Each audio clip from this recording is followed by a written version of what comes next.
ಓಂ ಗುರು ಬ್ರಹ್ಮ ಗುರುರ್ವಿಷ್ಣು ಗುರುದೇವೋ ಮಹೇಶ್ವರಃ ಗುರು ಸಾಕ್ಷಾತ್ ಪರಬ್ರಹ್ಮ ತಸ್ಮೈ ಶ್ರೀ ಗುರುವೇ ನಮಃ. ಗುರುವೇ ಸರ್ವಲೋಕಾನಾಂ ವಿಷಜೇ ಭವರೋಗಿಣಾಂ ನಿಧಯೇ ಸರ್ವವಿದ್ಯಾನಾಂ ದಕ್ಷಿಣಾಮೂರ್ತಯೇ ನಮಃ. ಅಜ್ಞಾನತಿಮಿರಾಂಧಸ್ಯ ಜ್ಞಾನಾಂಜನಶಲಾಕಯ ಚಕ್ಷುರುನ್ಮೀಲಿತಂ ಯೇನ ತಸ್ಮೈ ಶ್ರೀ ಗುರುವೇ ನಮಃ. ಶಂಕರಂ ಶಂಕರಾಚಾರ್ಯಂ ಕೇಶವಂ ಬಾದರಾಯಣಂ ಸೂತ್ರಭಾಷ್ಯಕೃತಂ ವಂದೇ ಭಗವಂತಂ ಪುನಃ ಪುನಃ. ಶ್ರುತಿಸ್ಮೃತಿಪುರಾಣಾನಾಂ ಆಲಯಂ ಕರುಣಾಲಯಂ ನಮಾಮಿ ಭಗವತ್ಪಾದಂ ಶಂಕರಂ ಲೋಕಶಂಕರಂ ಸದ್ಗುರುಚರಣಾರವಿಂದಾಭ್ಯೋ ನಮಃ.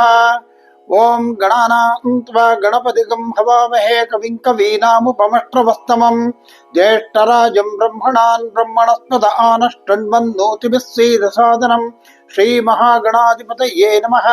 ಪ್ರಣೋ ದೇವಿ ಸರಸ್ವತಿ ವಾಜೇಭಿರ್ವಾಜನೇವತೆ ಧೀನಾಮ ವಿತ್ರವತ ವಾಗ್ದೇವ್ಯೈ ನಮಃ. ಕಲ್ಯಾಣಾದ್ಭುತ ಗಾತ್ರಾಯ ಕಾಮಿತಾರ್ಥ ಪ್ರದಾಯಿನೇ ಶ್ರೀಮದ್ ವೆಂಕಟನಾಥಾಯ ಶ್ರೀನಿವಾಸಾಯ ಮಂಗಳಂ. ಮಂಗಳಂ ಕೌಸಲೇಂದ್ರಾಯ ಮಹನೀಯ ಗುಣಾತ್ಮನೆ ಚಕ್ರವರ್ತಿ ತನೂಜಾಯ ಸಾರ್ವಭೌಮಾಯ ಮಂಗಳಂ. ವೇದ ವೇದಾಂತ ವೇದ್ಯಾಯ ಮೇಘಶ್ಯಾಮಲ ಮೂರ್ತಯೇ ಹಂಸಾಂ ಮೋಹನ ರೂಪಾಯ ಪುಣ್ಯ ಶ್ಲೋಕಾಯ ಮಂಗಳಂ. ಇಷ್ಟದೇವತಾ ಕುಲದೇವತಾ ಭೂನೀಲಾ ಸಮೇತ ಶ್ರೀಲಕ್ಷ್ಮೀ ವೆಂಕಟೇಶ್ವರ ಸ್ವಾಮಿ ದೇವತಾ ಚರಣಾರವಿಂದಾಭ್ಯೋ ನಮಃ.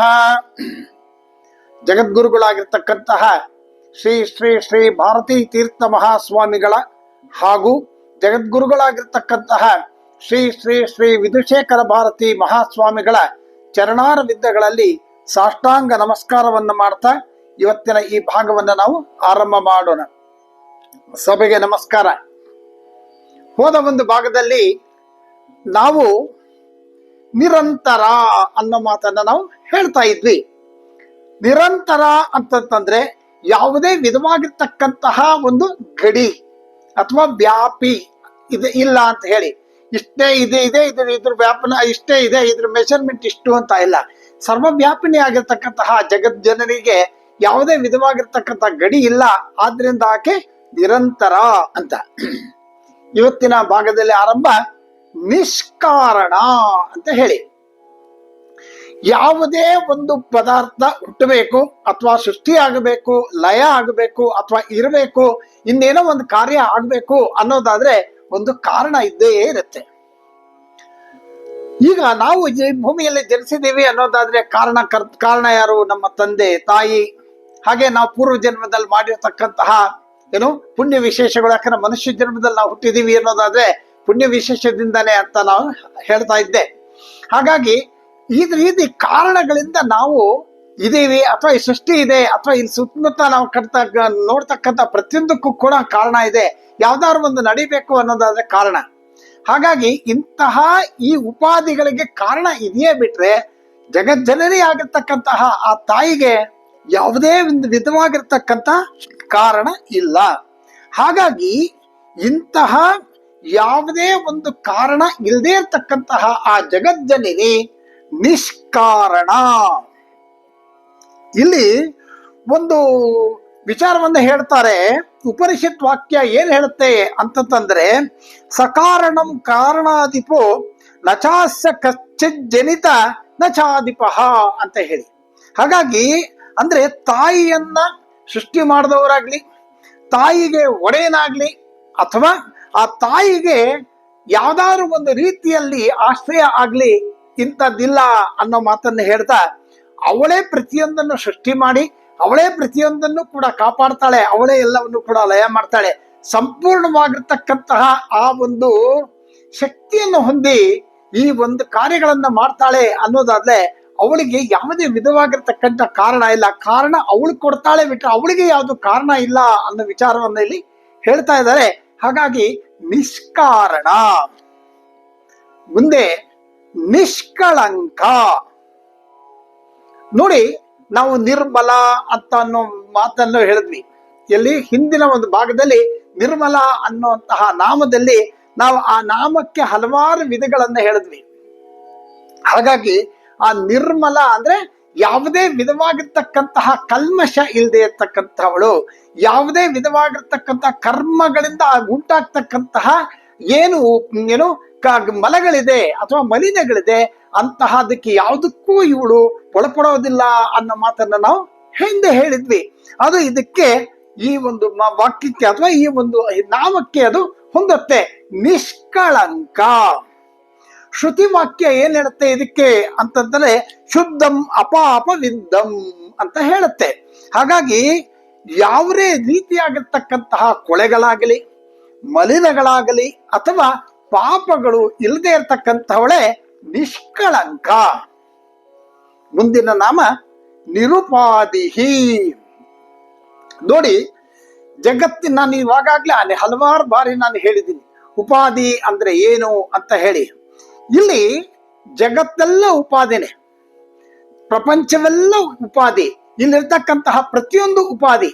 ಆದರೆ ಜಗತ್ತಿನ ತುಂಬ ಈ ಜಗಜ್ಜನನಿ ಆವರಿಸಿದ್ರು ಕೂಡ ಈ ಜಗತ್ತಿನ ತುಂಬ ಆಕೆ ಏನು ಸಂಪೂರ್ಣವಾಗಿರ್ತಕ್ಕಂತಹ ತನ್ನ ಒಂದು ಹತೋಟಿಯಲ್ಲಿ ಎಲ್ಲವನ್ನು ಇಟ್ಕೊಂಡಿದ್ರು ಕೂಡ ಆಕೆ ಯಾವುದೇ ವಿಧವಾಗಿರ್ತಕ್ಕಂತಹ ಅಟ್ಯಾಚ್ಮೆಂಟ್, ಯಾವುದೇ ವಿಧವಾಗಿರ್ತಕ್ಕಂತಹ ಒಂದು ಬಾಂಧವ್ಯ ಏರ್ಪಟ್ಟಿಲ್ಲ.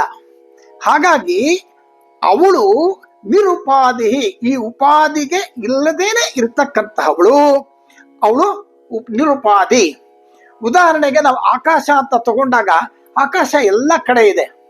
ಆದ್ರೆ ಒಂದು ಪಾತ್ರೆನೋ ಅಥವಾ ಒಂದು ಇನ್ನೊಂದು ಪದಾರ್ಥನೋ ತಗೊಂಡು ಅದನ್ನ ಇಟ್ಟಾಗ ಅದ್ರೊಳಗಡೆ ಆಕಾಶ ಇದೆ, ಹೊರಗಡೆನೂ ಆಕಾಶ ಇದೆ, ಒಳಗಡೆನೂ ಆಕಾಶ ಇದೆ. ಆದ್ರೆ ನಾವು ಆ ಪದಾರ್ಥದಿಂದ ನಾವು ಆಕಾಶವನ್ನು ಬಂಧಿಸಿದೀವಿ ಅಂತ ನಾವು ತಿಳ್ಕೊಳ್ಳೋ ಹಾಗಿಲ್ಲ. ಆ ಪದಾರ್ಥವನ್ನು ತೆಗೆದು ಬಿಟ್ರು ಕೂಡ, ಉದಾಹರಣೆಗೆ ಒಂದು ಮಡಕೆ, ಅದು ತೆಗೆದು ಒಡೆದಾಕ್ಬಿಟ್ರು ಕೂಡ ಆ ಆಕಾಶ ಇದ್ದೇ ಇರುತ್ತೆ. ಆದ್ರೆ ಇಲ್ಲಿ ಪದಾರ್ಥ ಅಥವಾ ಪಾತ್ರೆ ಅಥವಾ ಮಡಕೆ ಏನಿದೆ ಅದು ಉಪಾಧಿ. ಉಪಾಧಿ ಇಲ್ಲದೇ ಇದ್ರೂ ಕೂಡ ಆಕಾಶ ಇರುತ್ತೆ. ಹಾಗಾಗಿ ಜಗನ್ಮಾತೆ ಉಪಾಧಿ ರಹಿತಳಾಗಿರೋದ್ರಿಂದ ಆಕೆ ನಿರುಪಾದಿಹಿ ಅಂತ. ಮುಂದಿನ ನಾಮ ನಿರೀಶ್ವರ. ಈಶ್ವರ ಅಂತಕ್ಕಂಥ ಶಬ್ದ ಎಷ್ಟು ಅದ್ಭುತ ರೀ, ಎಷ್ಟು ಶಕ್ತಿ. ನಿಜವಾಗ್ಲೂ ನಾವು ಓಂ ನಮಃ ಶಿವಾಯ ಅಂತ ಅಂದಾಗ, ಈಶ್ವರ ಅಂದಾಗ ಶ್ರೇಷ್ಠ ಅಂತಂದ್ರೆ ಈ ಈಶ್ವರ ಪ್ರತಿಯೊಂದನ್ನು ಕೂಡ ನಿಯಂತ್ರಿಸ್ತಕ್ಕಂತಹ ಶಕ್ತಿಯನ್ನ ಹೊಂದಿರತಕ್ಕಂಥವನು. ಹಾಗಾಗಿ ಇಲ್ಲಿ ಈಶಾವಾಸ್ಯಮಿದಂ ಸರ್ವಂ ಅಂತ ಉಪನಿಷತ್ ವಾಕ್ಯ. ಏನು ಅಂದ್ರೆ ಈ ಪ್ರಪಂಚದಲ್ಲಿ ಯಾವುದು ಇದೆಯೋ ಅದೆಲ್ಲದರಲ್ಲೂ ಕೂಡ ಆ ಈಶ್ವರನ ತುಂಬಿದಾನೆ ಅಂತ ಹೇಳಿ, ಆ ಈಶ್ವರನೇ ತುಂಬಿದಾನೆ ಅನ್ನೋ ಮಾತನ್ನ. ಈಶ್ವರನನ್ನ ಬಿಟ್ಟು ಬೇರೆ ಪ್ರಪಂಚ ಇಲ್ಲ, ಎಲ್ಲವೂ ಕೂಡ ಪರಮೇಶ್ವರನೇ, ಬಿಟ್ಟು ಬೇರೆ ಪ್ರಪಂಚ ಇಲ್ಲ. ಹಾಗಾಗಿ ಶಕ್ತಿ ಜಗದಂಬೆ ಅವಳೇ ನಿರೀಶ್ವರ. ಇಲ್ಲಿ ನಾವು ಸ್ತ್ರೀ ಪುರುಷ ಅಂತಕ್ಕಂಥದ್ದಿಲ್ಲ ಅಂತ ನಾನು ಹೇಳಿದೆ. ಯಾಕಂದ್ರೆ ಅದು ಆ ಒಂದು ಶಕ್ತಿ ಒಳಗಡೆ ಇರತಕ್ಕಂತಹ ಆ ಒಂದು ದಿವ್ಯ ಶಕ್ತಿಗೆ ಪುರುಷ ಸ್ತ್ರೀ ಭೇದ ಇಲ್ಲ. ಇದು ಈಶ್ವರ ಅಂತಂದ್ರು ಅನ್ಬೋದು, ಜಗದಂಬೆ ಅಂತರೂ ಅನ್ಬೋದು, ನಾರಾಯಣ ಅನ್ನಿ, ಇನ್ನೊಂದನ್ನಿ, ಮತ್ತೊಂದನ್ನಿ, ಏನೇ ಅಂದಿ, ಆದ್ರೂ ಕೂಡ ಅಲ್ಲಿರ್ತಕ್ಕಂಥ ಶಕ್ತಿ ಒಂದೇ. ಹಾಗಾಗಿ ಆ ಒಂದು ಇಡೀ ಪ್ರಪಂಚವನ್ನೆಲ್ಲ, ಇಡೀ ಲೋಕವನ್ನೆಲ್ಲ ಕೂಡ ನಿಯಂತ್ರಿಸ್ತಕ್ಕಂತಹ ಶಕ್ತಿ ಆ ಜಗದಂಬೆ, ಅವಳೇ ನಿರೀಶ್ವರ. ಹಾಗೆ ಅವಳಿಗೆ ಮೇಲೆ ಇನ್ಯಾವ ಈಶ್ವರನೂ ಇಲ್ಲ, ಅವಳನ್ನ ನಿಯಂತ್ರಿಸ್ತಕ್ಕಂಥವರು ಯಾರೂ ಇಲ್ಲ. ಹಾಗಾಗಿ ಅವಳೇ ಆ ಜಗಜ್ಜನನಿಯ ಪರಮಾರ್ಥ ತತ್ವರೂಪ, ಆತ್ಮರೂಪ, ಬ್ರಹ್ಮರೂಪ, ಇವೆಲ್ಲಕ್ಕೂ ಕೂಡ ಇಲ್ಲಿ ಅವರು ವರ್ಣಿಸಿದ್ದಾರೆ. ನೋಡಿ, ಈವರೆಗೂ ನಾವೇನ್ ಮಾಡಿದ್ವಿ, ಅಷ್ಟಿದ್ದ ನಾನು ಹೇಳಿದೆ, ಒಂದು ನೀ ಅಂತಕ್ಕಂತಹ ಒಂದು ಶಬ್ದದಿಂದ, ಅಂದ್ರೆ ನಿಶಬ್ದ ಅಲ್ಲ, ನೀ ಅಂತಕ್ಕಂಥ ಈ ಶಬ್ದದಿಂದ ಉಂಟಾಗ್ತಕ್ಕಂತಹ ಎಲ್ಲ ನಾಮಗಳು ಕೂಡ ಒಂದು ದ್ರಾಕ್ಷಿಯ ಗೊಂಚಲು ಅಂತ ತಗೊಂಡಾಗ ಆ ಗೊಂಚಲಿನಲ್ಲಿ ಏನೇನ್ ನೋಡಿದ್ವಿ ನಾವು ಅಂದ್ರೆ ಆ ತಾಯಿಯ ಪರಮಾರ್ಥ ರೂಪವನ್ನು ನೋಡಿದ್ವಿ, ತತ್ವ ರೂಪವನ್ನ ನೋಡಿದ್ದೀವಿ, ಆತ್ಮ ರೂಪಗಳು, ಬ್ರಹ್ಮರೂಪ, ಹೀಗೆ ಅನೇಕ ರೂಪಗಳನ್ನ ನಾವು ನೋಡಿದ್ವಿ. ಇದಕ್ಕೆ ಜ್ಞೇಯ ರೂಪಗಳು ಅಂತ ಹೇಳಿ ಅದನ್ನ ವರ್ಣಿಸಿದ್ದಾರೆ. ಅದ್ಭುತವಾಗಿ ಈ ಒಂದು ನಾಮಗಳನ್ನ ನಾವು ಹೇಳ್ಕೊಂಡು ಬಂದ್ವಿ. ಎಲ್ಲಿಂದ? ನೀರಾಗ ರಾಗಮಥಿನಿ, ನಿರ್ಮದ ಮದನಾಶಿನಿ, ನಿಶ್ಚಿಂತ, ನಿರ್ಮೋಹ, ನಿರಹಂಕಾರ, ಹೀಗೆ ನೋಡ್ಕೊಂಡು ಬಂದು ನಿಷ್ಪರಿಗ್ರಹವರೆಗೂ ಈ ಒಂದು ನಾಮಗಳನ್ನ ಹೇಳ್ಕೊಂಬಂದ್ವಿ. ಈಗ ಇಲ್ಲಿಂದ ಮುಂದಕ್ಕೆ ಇದುವರೆಗೂ ನಾವೇನ್ ಹೇಳಿದ್ವಿ, ತತ್ವಜ್ಞಾನ ರೂಪ, ಆತ್ಮರೂಪ ಇತ್ಯಾದಿ ಇತ್ಯಾದಿ ಅಂತ ಹೇಳ್ತಾ ಬಂದ್ವಿ. ಇಲ್ಲಿಂದ ಮುಂದಕ್ಕೆ ಹೇಳ್ತಕ್ಕಂತಹ ನಾಮಗಳೇನು ಅಂತಂದ್ರೆ ಫಲಗಳನ್ನ ಹೇಳ್ತಕ್ಕಂತಹ ನಾಮಗಳು. ಇಲ್ಲಿ ನೀ ಅನ್ನುವಂತಹ ಶಬ್ದವನ್ನ ನಾವು ತೆಗೆದಿಟ್ಬಿಟ್ಟಾಗ ಏನಾಗತ್ತೆ, ಈಗ ನೀ ರಾಗ, ರಾಗ ಅಂತ ನಾನು ಹೇಳ್ತೀನಿ ಏನು ಅಂತ ಹೇಳಿ, ನೀ ರಾಗ, ರಾಗ ದ್ವೇಷ ಇತ್ಯಾದಿಗಳು ಏನಿದೆ ಅದು. ಹಾಗಾಗಿ ರಾಗವನ್ನ ಇಟ್ಕೊಂಡಾಗ ನೀ ಅಂದ್ರೆ ರಾಗ ಇಲ್ಲದೆ ಇರ್ತಕ್ಕಂಥವಳು ನಿರಾಗ. ಹಾಗೆ ಮುಂದಕ್ಕೆ ನಿರಂಜನ, ಅಂಜನ ಅನ್ನೋ ಮಾತನ್ನು ಹೇಳಿದಾಗ ನೀ ತೆಗೆದುಬಿಡಿ, ಅಂಜನ ಯಾವುದೇ ಅಂಟಿ ಇಲ್ಲದೆ ಇರ್ತಕ್ಕಂಥವಳು, ಕರ್ಮ ಫಲಗಳಿಗೆ ಅಂಟಿಸ್ಕೊಳ್ದೆ ಇರ್ತಕ್ಕಂಥವಳು, ಹಾಗೆ ಅಂತ ನಾವು ಹೇಳ್ತಾ ಬಂದ್ವಿ. ಈಗ ಈ ಮುಂದಕ್ಕೆ ನೀರಾಗ, ರಾಗಮತಿನಿ, ನಿರ್ಮದ, ಮದನಾಶಿನಿ, ನಿಶ್ಚಿಂತ, ನಿರಹಂಕಾರ, ನಿರ್ಮೋಹ, ಮೋಹನಾಶಿನಿ, ನಿರ್ಪಾಪ, ನವಾಪನಾಶಿನಿ, ನಿಷ್ಕ್ರೋಧ, ಕ್ರೋಧಶಮನಿ. ನೋಡಿ, ಹಾಗಾಗಿ ಎಲ್ಲ ನಾಮಗಳನ್ನು ಹೇಳ್ತಾ ಇದ್ದಾಗ ಯಾತಕ್ಕಿದೆಲ್ಲ ಹೇಳ್ತಾರೆ, ರಾಗ, ಮಥ ಇವೆಲ್ಲ ಕೂಡ 17 ವಿಧಗಳಾಗಿರ್ತಕ್ಕಂತಹ ದೋಷಗಳು ಅಂತ ಹೇಳಿ. 17 ವಿಧಗಳಾಗಿರ್ತಕ್ಕಂತಹ ದೋಷಗಳು ಅಂದ್ರೆ 17 ದೋಷಗಳೇ ಅಂತಂದ್ರೆ ಇಲ್ಲ. ಈ ಒಂದು 17 ದೋಷಗಳು ಏನಿದೆ ಅದೇ ಮೂಲ. ಅದರಿಂದ ಬೇರೆ ಬೇರೆ ಬೇರೆ ಬೇರೆ ಬೇರೆ ಬೇರೆ ಬೇರೆ ಬೇರೆ ದೋಷಗಳು ಇದೆ. ಹಾಗಾಗಿ ಇಂತಹ ಮೂಲವಾಗಿರ್ತಕ್ಕಂತಹ 17 ದೋಷಗಳ ಬಗ್ಗೆ ಹೇಳ್ತಾ ಇದ್ದಾರೆ. ಮತ್ತು ಅದಕ್ಕೆ ಏನು ಪರಿಹಾರ, ಅವಳು ಯಾವ ಇದರಿಂದ ಅವಳನ್ನ ಯಾವ ನಾಮದಿಂದ ಉಚ್ಚರಿಸ್ತಾರೆ ಅನ್ನೋದನ್ನ ಕೂಡ ಇಲ್ಲಿ ವಾಗ್ದೇವಿಗಳು ಹೇಳ್ತಾ ಹೋಗ್ತಾ ಇದ್ದಾರೆ. ಯಾರು ಈ 17 ದೋಷಗಳಿಂದ ಮುಕ್ತರಾಗ್ತಾರೋ, ಯಾರು ಈ 17 ದೋಷಗಳಿಂದ ಮುಕ್ತರಾಗ್ತಾರೋ ಅವರುಗಳಿಗೆ ಅವರು ಪರಮಾತ್ಮನ ಮೋಕ್ಷ ಪ್ರಾಪ್ತಿಯಾಗತ್ತೆ ಅಂತ ಹೇಳಿ. ಈಗ ಈ ರಾಗ ಅಂತಕ್ಕಂಥದ್ದನ್ನ ಮೊದಲು ನಿರಾಗ ಅಂದ್ವಿ. ನಿರಾಗ ಅಂತ ರಾಗ ಅಂತಕ್ಕಂಥ ಮಾತನ್ನು ತಗೊಂಡಾಗ ಇದು ಅಟ್ಯಾಚ್ಮೆಂಟ್. ಅಲ್ಲಿರ್ತಕ್ಕಂತಹ ಒಂದು ಒಬ್ಬರನ್ನ ಬಹಳ ಹೆಚ್ಚಾಗಿ ಪ್ರೀತಿಸ್ತಕ್ಕಂಥದ್ದು. ತಾಯಿ ಮಗುನ್ ಪ್ರೀತಿಸ್ತಕ್ಕಂಥದ್ದು, ತಂದೆ ಮಗನ್ನ, ತಾಯಿ ಮಗನ್ನ, ಬಂಧು ಬಾಂಧವರಿಗೆ ಒಂದಕ್ಕೊಂದಕ್ಕೆ ಅಟ್ಯಾಚ್ಮೆಂಟ್. ಜೊತೆಗೆ ತಾನು ಸಂಪಾದನೆ ಮಾಡಿರ್ತಕ್ಕಂತಹ ಪ್ರತಿಯೊಂದು ಪದಾರ್ಥಗಳು, ಊರು, ದೇಶ ಏನೇ ಇರಲಿ ಅವೆಲ್ಲ ಕೂಡ ಏನೋ ಈ ಉಪಾಧಿಗಳು ನಮ್ಮ ಕಣ್ಣಿಗೆ ಕಾಣಿಸ್ತಕ್ಕಂಥ ಇಷ್ಟು ಕೂಡ ಇಲ್ಲಿನ ಪರಸ್ಪರ ಒಂದು ಅಟ್ಯಾಚ್ಮೆಂಟ್. ಆ ರಾಗ ಅತಿಯಾಗಿ ಪ್ರೀತಿಸ್ತಕ್ಕಂಥದ್ದು. ಇಲ್ಲಿ ಯಾವ ಯಾವ ಇದು ದೋಷಗಳಿದೆ ಅನ್ನೋದನ್ನ ನಾವು ಹೇಳೋಣ, ಮುಂದಕ್ಕೆ ಅದನ್ನ ಹೇಳ್ತಾ ಬರ್ತೀನಿ. ರಾಗ, ಮೋಹ, ಮದ, ಚಿಂತ, ಅಹಂಕಾರ, ಮಮತ, ಮಮಕಾರ, ಪಾಪ, ಕ್ರೋಧ, ಲೋಭ, ಸಂಶಯ, ಭವ, ವಿಕಲ್ಪ, ಬಾಧ, ಭೇದ, ನಾಶ, ಕ್ರಿಯಾ, ಪರಿಗ್ರಹ. ಒಟ್ಟು 17 ಈ ನಾಮಗಳನ್ನ ಹೇಳ್ತಾ ಹೋಗ್ತೀವಿ. ನಿರಾಗ, ನಿರಾಗಮತಿನಿ, ನಿರ್ಮದ, ಮದನಾಶಿನಿ, ನಿಶ್ಚಿಂತ, ನಿರಹಂಕಾರ, ನಿರ್ಮಮ, ಮಮತಾ ಹಂತ್ರಿ, ನಿಷ್ಪಾಪ, ಪಾಪನಾಶಿನಿ ಅಂತೇಳಿ ಮುಂದಕ್ಕೆ ನಾಮಗಳ ಹೇಳ್ತಾ ವಿಸ್ತಾರವಾಗಿ ಹೇಳ್ತಾ ಹೋಗೋಣ.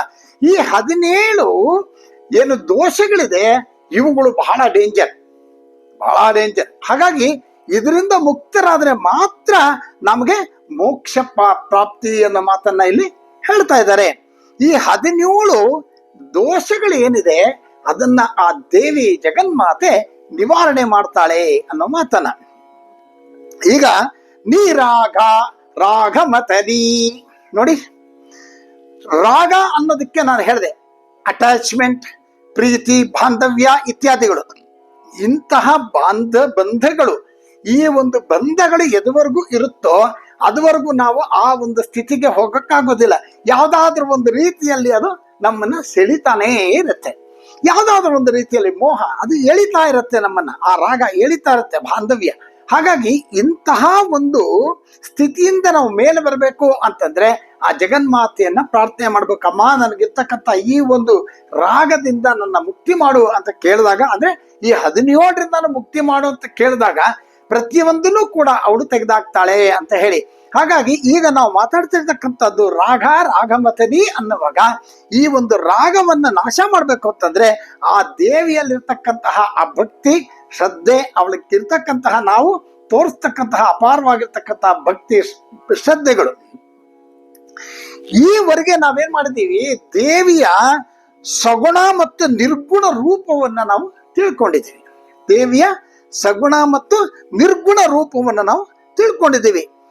ಇದನ್ನ ಮಾಡೋದ್ರಿಂದ ಅಂದ್ರೆ ದೇವಿಯ ರೂಪಗಳನ್ನ ತಿಳ್ಕೊಂಡ್ರೆ ಇದನ್ನ ತಿಳ್ಕೊಳ್ಳೋದ್ರಿಂದ ಏನಪ್ಪಾ ಪ್ರಯೋಜನ ಅದ? ಸಗುಣ ಮತ್ತು ನಿರ್ಗುಣ ರೂಪವನ್ನ ತಿಳ್ಕೊಳ್ಳೋದ್ರಿಂದ ನಮ್ಗೇನಪ್ಪ ಪ್ರಯೋಜನ ಅಂತ ಕೇಳಿದಾಗ ಈ 17 ದೋಷಗಳು ಅಂತ ಏನಿದೆ ಅದು ನಿವಾರಣೆ ಆಗುತ್ತೆ. ಆಮೇಲೆ ಎಲ್ಲವೂ ನಿವಾರಣೆ ಆದಾಗ ಉಳಿಯೋದೇನೋ ಆ ಜಗನ್ಮಾತೆ ಒಬ್ಬಳೇನೆ ಅಲ್ವಾ. ಈ 17 ದೋಷಗಳು, ಮೇನ್ ದೋಷಗಳು ಏನಿದೆ ಅದೆಲ್ಲ ನಿವಾರಣೆ ಆಗೋಯ್ತು ಅಂತಂದ್ರೆ ಆ ಜಗನ್ಮಾತೆಯನ್ನ ಪ್ರಾರ್ಥನೆ ಮಾಡಿರೋದ್ರಿಂದ ಉಳಿದವರು ಯಾರು? ಆ ಜಗನ್ಮಾತೆ ಒಬ್ಬಳೇನೆ. ಹಾಗಾಗಿ ಅಂತಹ ಎಲ್ಲ ದೋಷಗಳನ್ನ ನಿವಾರಣೆ ಆದ್ಮೇಲೆ ಜಗನ್ಮಾತೆಗೆ ಏನ್ ಕೆಲಸ? ಬಾಪಾ ಅಂತ ಹೇಳಿ ಎತ್ಕೊಂಡ್ ಬಿಡ್ತಾಳೆ. ಅವಳು ಕೈ ಕೊಟ್ಟು ಅವನನ್ನ ಮೇಲಕ್ಕೆ ಎತ್ತು ಬಿಡ್ತಾಳೆ. ಹಾಗಾಗಿ ಇಂತಹ ಒಂದು ಅದ್ಭುತವಾಗಿರ್ತಕ್ಕಂತಹ ಆ ಶಕ್ತಿ, ಆ ಜಗನ್ಮಾತೆ ನೀರಾಗ ರಾಗಮಥನಿ.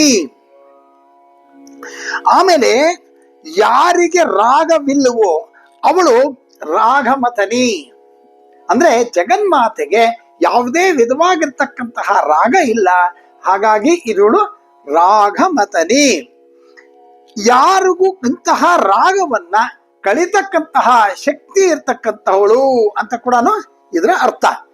ಮುಂದಿನ ನಾಮ ನಿರ್ಮದ. ಈ ಮದ ಅಂತಕ್ಕಂಥದ್ದು ತುಂಬಾ ಡೇಂಜರ್.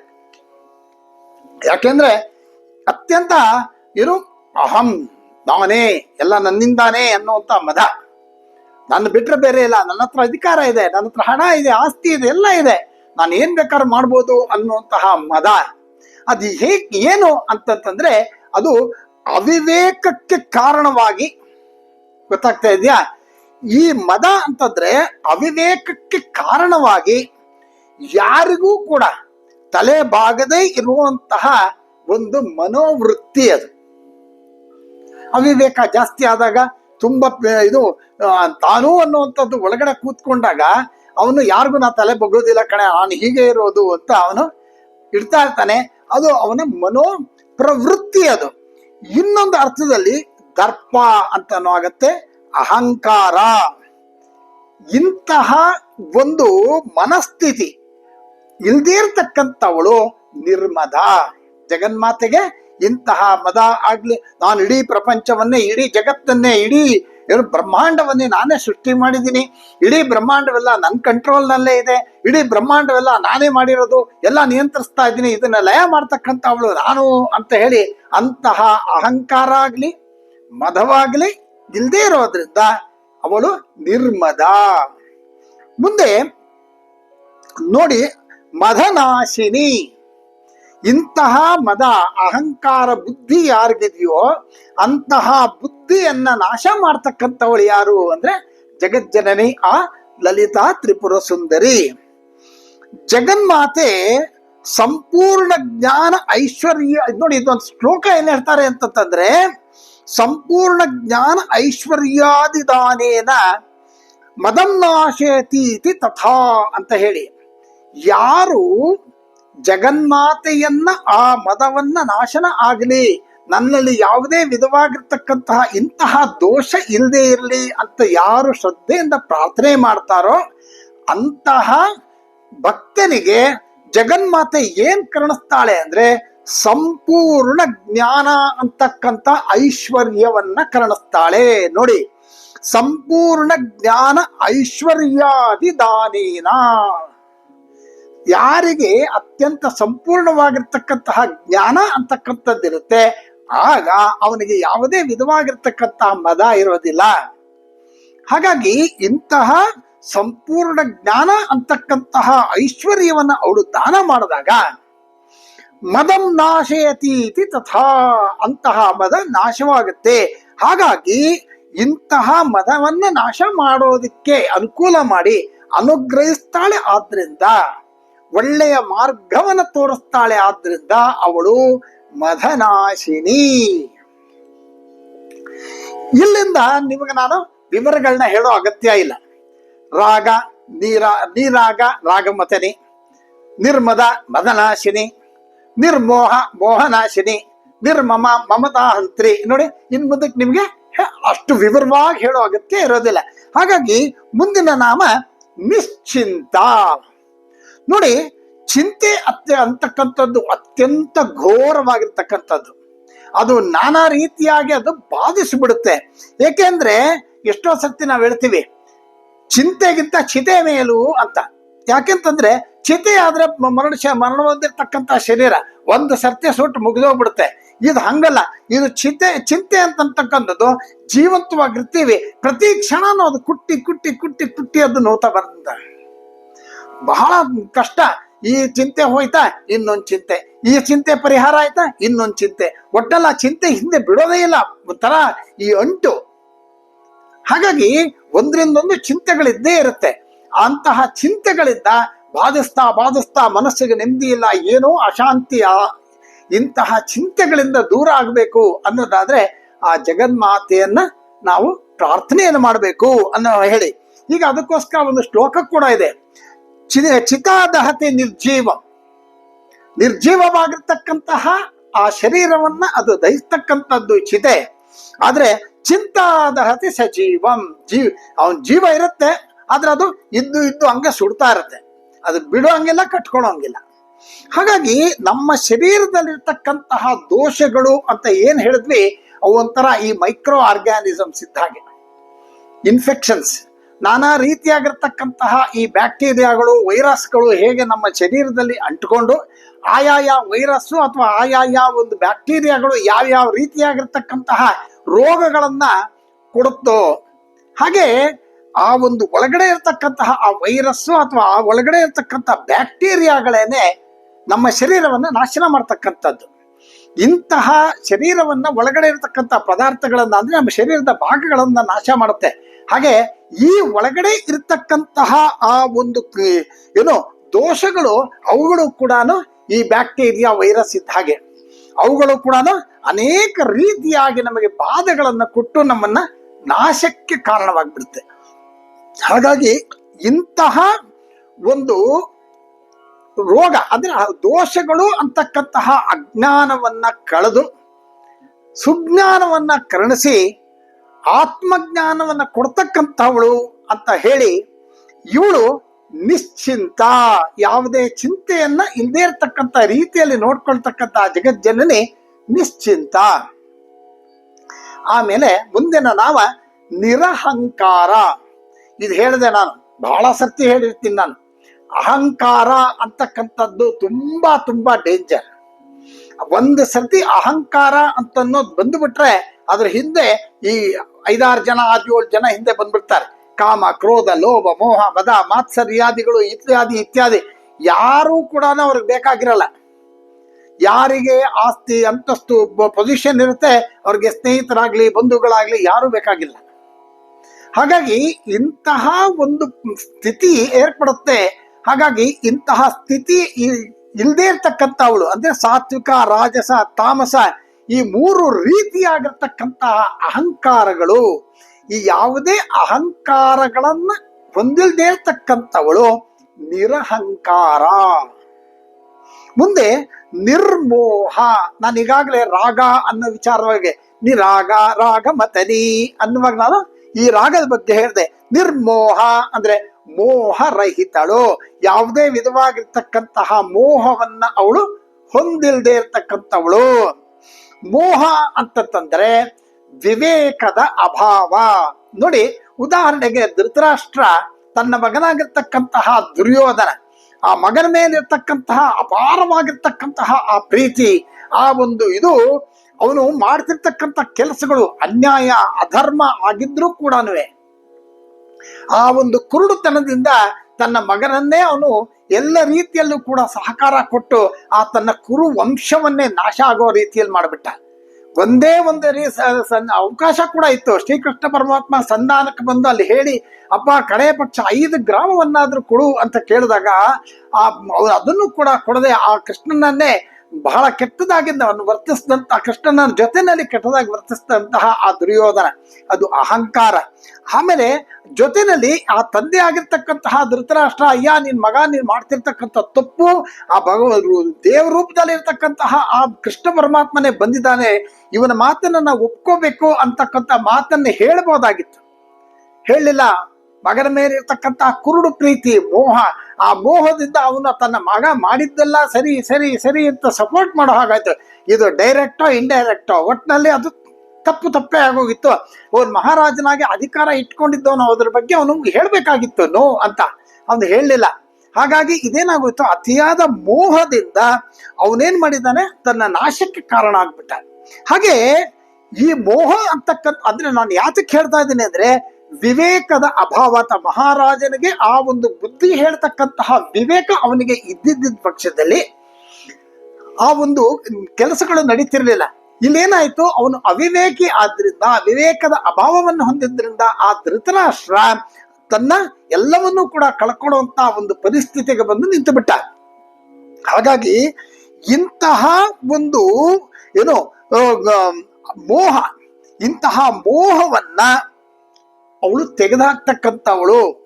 ಯಾರು ಅತ್ಯಂತ ಮೋಹವನ್ನು ಹೊಂದಿ ಅದರಿಂದ ಆಗ್ತಕ್ಕಂತಹ ಅಪಾಯದಲ್ಲಿದ್ದಾರೋ ಅಂಥವ್ರು ಜಗಜ್ಜನನಿಗೆ ಪ್ರಾರ್ಥನೆಯನ್ನ ಮಾಡಿ, ಅಮ್ಮ ನನಗೆ ಇಂತಹ ಮೋಹ ಇದೆ, ಇಂತಹ ಮೋಹದಿಂದ ನಾನು ಇಂತಹ ದುಸ್ಥಿತಿಗೆ ಬರ್ತಾ ಇದ್ದೀನಿ, ನನ್ನ ರಕ್ಷಿಸು ತಾಯಿ ಅಂತ ಅವಳನ್ನ ಪ್ರಾರ್ಥನೆ ಮಾಡಿದ್ದೆ ಆದ್ರೆ ಆ ಜಗಜ್ಜನನಿ ಮೋಹವನ್ನು ತೆಗೆದಾಕ್ತಾಳೆ.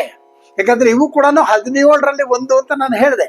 ಹಾಗಾಗಿ ಇಂತಹ ಮೋಹಕ್ಕೆ, ಯಾವುದೇ ರೀತಿಯಾಗಿರ್ತಕ್ಕಂಥ ಮೋಹಕ್ಕೆ ಅವಳು ಒಳಪಟ್ಟಿಲ್ಲದೆ ಇರೋದ್ರಿಂದ ನಿರ್ಮೋಹ. ಮುಂದೆ ಮೋಹನಾಶಿನಿ ಅಂತ ಹೇಳ್ದಿ. ಯಾರು ಆ ಜಗಜ್ಜನನಿಯನ್ನ ತನ್ನ ಇಂತಹ ಮೋಹದಿಂದ ಉಂಟಾಗ್ತಕ್ಕಂತಹ ಒಂದು ಏನು ಅಪಾಯವನ್ನ ತಪ್ಪಿಸೋದಕ್ಕೆ ಒಂದು ಮಾರ್ಗ ಬೇಕು ಅಂದ್ರೆ ಆ ತಾಯಿಯನ್ನ ಪ್ರಾರ್ಥನೆ ಮಾಡಬೇಕು. ಹಾಗಾಗಿ ಇಂತಹ ಒಂದು ಮೋಹದಿಂದ ಕಟ್ಟಪಟ್ಟಿರತಕ್ಕಂತಹ ಒಂದು ಕಟ್ಟನ್ನ ಬಿಚ್ಚತಕ್ಕಂತಹ ಶಕ್ತಿ ಯಾರಿಗಿದೆ ಅಂದ್ರೆ ಅವಳು ಅಂತಹ ಆ ಜಗಜ್ಜನನೇ ಪ್ರಾರ್ಥನೆಯನ್ನು ಮಾಡಿದಾಗ ಆ ಜಗಜ್ಜನನೇ ಏನ್ ಮಾಡ್ತಾಳೆ ಅಂದ್ರೆ ಏಕತ್ವ ಜ್ಞಾನವನ್ನ ಪ್ರತಿಪಾದಿಸ್ಬಿಡ್ತಾಳೆ. ಏಕತ್ವ ಜ್ಞಾನವನ್ನ ಪ್ರತಿಪಾದಿಸಿ ಆ ಮೋಹವನ್ನ ನಾಶ ಮಾಡೋದ್ರಿಂದ ಅವಳು ಮೋಹನಾಶಿನಿ. ಮುಂದೆ ನಿರ್ಮಮ.